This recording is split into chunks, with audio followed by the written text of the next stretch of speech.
This is part 3 on Earth's catastrophe cycle, taking a look at the present time and asking just one simple question. By now many of you have heard about the 21 trillion that is untraceable in the US government. The culprits are the Department of Defense and HUD, housing. The question, of course, is where did the money come from and where did it go? In this case, did some of it go to preparation for Earth's catastrophe? It's been 1 year since we learned the 21 trillion went unaccounted for, and here is what we know now. It turns out that to call the $21 trillion missing isn't really accurate. It's not a one-way deal. There is 21 trillion in untraceable accounting events, both in and out.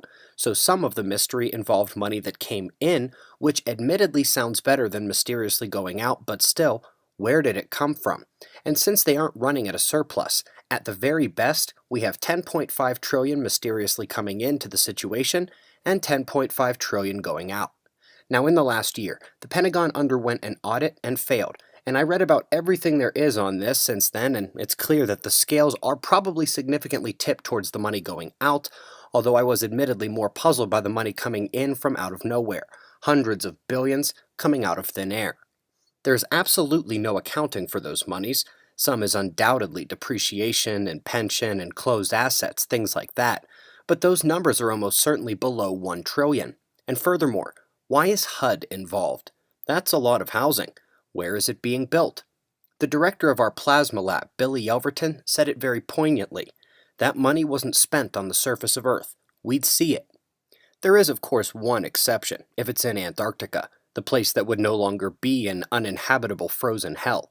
But in truth, that much money does indeed lend one to think about above and below, outer space and deep Earth.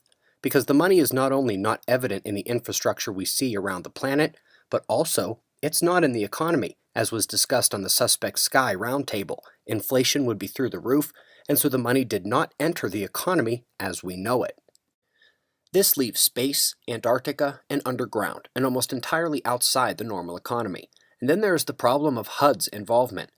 One would love to be optimistic and speculate that the housing is underground and for everyone they're going to try to save if such a catastrophe occurs. One hopes it wouldn't be something like an off-world sanctuary for the rich. If it is, I'm hoping the sun gives them all she's got. Just thinking about Douglas Vogt and the recurring micronova possibility, Mars and the moon aren't going to cut it if you're not 1,000% sure it's not the sun. Unless you are sure it's not the sun, a secret space colony would have to be just past Jupiter or Saturn. We mentioned in episode 1, Pikes Peak, mentioned as a safe zone by the classified Chan work, is basically connected to Cheyenne Mountain next door. The roads into the mountain, like NORAD Road, are not really all that a secret. It is a known megabase existing inside the mountain. But then there are the stories of what's beneath Denver Airport, just up the road from Colorado Springs, and ever since I've lived in New Mexico, I've heard of stories of secret places around this state, many of which also underground.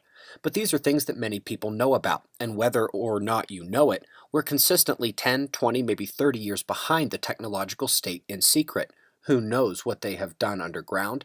We don't even know what we don't know. That sentiment in hand, the same could be said for Earth's catastrophe cycle itself. While the evidence for a cycle of disaster exists, how long the cycle is exactly, how much longer do we have? In what form will the disaster come and just how bad will it be? These are open questions. If you remember episode 1, that seemed pretty extreme, almost unsurvivable, and we are all here today because someone survived it last time. As an example of why the classified work might be a bit extreme, yes, the equator rotates at 1,000 miles an hour, which is the stated speed that the wind would rip across the planet from that first classified work. But remember, that's only the equator, and that would require a full, immediate stop to be realized at that speed in the catastrophe, and the same goes for the oceans, getting a little bit less scary the further away you get from the equator. Now I'll leave you with this in anticipation of the next episode on possibly the worst case scenario. This cataclysm, if cyclical, would have to be the sort that hits a very narrow sweet spot between total world annihilation and a globally relevant catastrophe that does not kill everyone and leaves some behind to tell the stories. That is a narrow sweet spot indeed. Until next time, eyes open, no fear. Be safe, everyone.